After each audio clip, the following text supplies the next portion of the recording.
પાલિકામાં પદાધિકારીઓની સંકલન બેઠક મળી. દર બુધવારે પાલિકામાં પદાધિકારીઓની સંકલન બેઠક મળતી હોય છે, જેમાં વડોદરા શહેરના વિવિધ પ્રશ્નોના મુદ્દે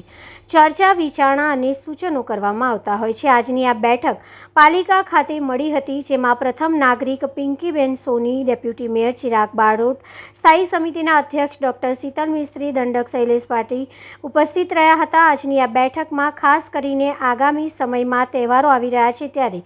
દશામાના તહેવારને લઈને કૃત્રિમ તળાવ મુદ્દે ચર્ચા કરવામાં આવી અને ગણપતિના તહેવારને લઈને પણ વિસર્જન મુદ્દે ચર્ચા વિચારણા કરવામાં આવી હતી. આ સાથે તાજેતરમાં ખાબકેલા વરસાદમાં રોડ, રસ્તા અને ડ્રેનેજની સમસ્યા હોય, અત્યારે જે કામગીરી પાલિકા તરફથી કરવામાં આવી રહી છે તે વધુ ઝડપ સાથે કરવામાં આવે તે મુદ્દે પણ ચર્ચા કરી લોકોને રાહત પડે તે દિશામાં કઈ રીતે કામ કરી શકાય તે મુદ્દે ચર્ચા વિચારણા સૂચનો કરવામાં આવ્યા છે. દર બુધવારે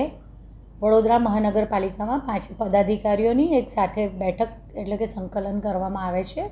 જેથી કરીને અલગ અલગ વિસ્તારના જે પણ વિષય હોય એમાં ડિટેલમાં એકબીજાની સાથે ચર્ચા થાય. ઘણા બધા વિષયો એવા હોય કે જેમાં બધા 5 લોકો પોતપોતાના વિચાર રજૂ કરે અને એમાંથી બેસ્ટ આપણે કોઈક જે પણ નિર્ણય લેવો હોય એ દિશામાં પણ કામગીરી થાય.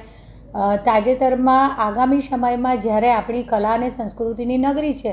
અને ભારતીય પરંપરા મુજબ ધાર્મિક તહેવારોનું પણ આગમન થઈ રહ્યું છે, ત્યારે આવનારા દશામાના તહેવારમાં દર વર્ષે દશામાના મૂર્તિના વિસર્જન માટે થોડા પ્રશ્નો ઊભા થતા હોય છે. તો એના માટે આપણે એ દશામાના મૂર્તિના વિસર્જન માટે આ વ્રત પૂરું થાય પછી 10મા દિવસે માતાજીના મૂર્તિનું વિસર્જન કોઈક જગ્યાએ જવારા કરતા હોય છે, તો આ જવારાનું વિસર્જન કરવાનું થતું હોય છે. તો ત્યારે જેવી રીતે ગણેશ વિસર્જનમાં આપણે કૃત્રિમ તળાવો દ્વારા જે કુદરતી તળાવો છે અને કુદરતી તળાવોમાં વસતી જળચર પ્રાણીઓ છે તેમને આ કૃત્રિમ રંગો અથવા કોઈપણ વસ્તુના કારણે નુકસાન ન થાય, એટલે કે એક પર્યાવરણલક્ષી અભિગમ અપનાવવાની સાથે સાથે આપણે આવું કંઈક આયોજન કરી શકીએ કે કેમ એ માટે બેઠક કરી અને બની શકે તો આપણે આ કરવું જ છે એ દિશામાં અમે બધાએ મળી અને પોતાના વિચારો રજૂ કર્યા છે અને એ દિશામાં કામગીરી કરવાની અમે લોકોએ મન બનાવ્યું છે. એટલે હવે આ કારણ કે જ્યારે ગણેશ વિસર્જન હોય તો એ સેમ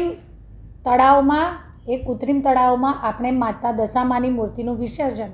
જો કરીએ છીએ તો આ વસ્તુમાં બંને વસ્તુ જો એક જગ્યાએ કરીએ તો બહુ ટૂંકા ગાળામાં પાછળ ગણેશોત્સવ આવતો હોય છે, એટલે એના માટે કંઈક નવું આયોજન કરવું પડે તેમ છે.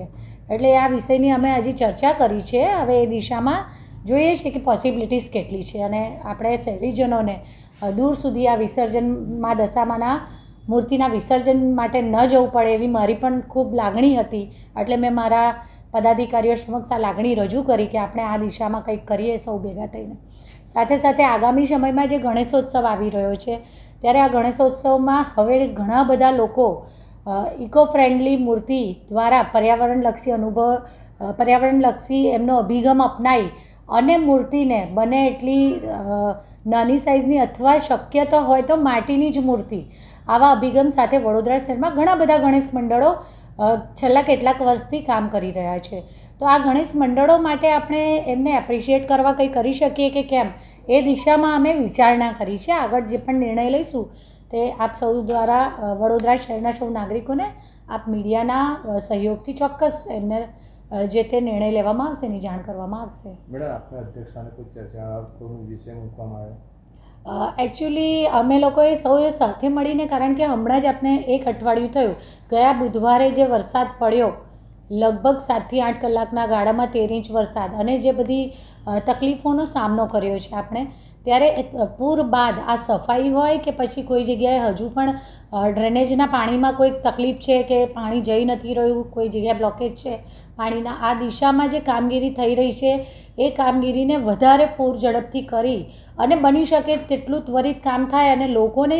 કોઈ પ્રશ્નો, કારણ કે હવે જ્યારે અઠવાડિયું, આજે બુધવાર થયો છે, 1 વીક પૂરું થઈ ગયું છે, મોટાભાગના વિસ્તારોમાં કામગીરી પૂર્ણ જ થઈ ગઈ છે, પણ છતાંય હજુ ક્યાંક જાણબાર ના રહી જાય માટે કાઉન્સિલરશ્રીઓને પણ પોતાના વિસ્તારમાં જો કોઈ જગ્યાએ પાણી ભરાયેલું દેખાય છે કે કોઈ જગ્યાએથી ડ્રેનેજ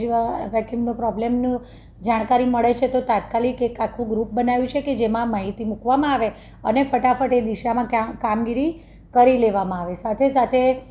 જેટલા લગભગ 350 જેટલા રોડો પર પેચવર્કની કામગીરી કરી છે અને કાઉન્સિલરશ્રીઓને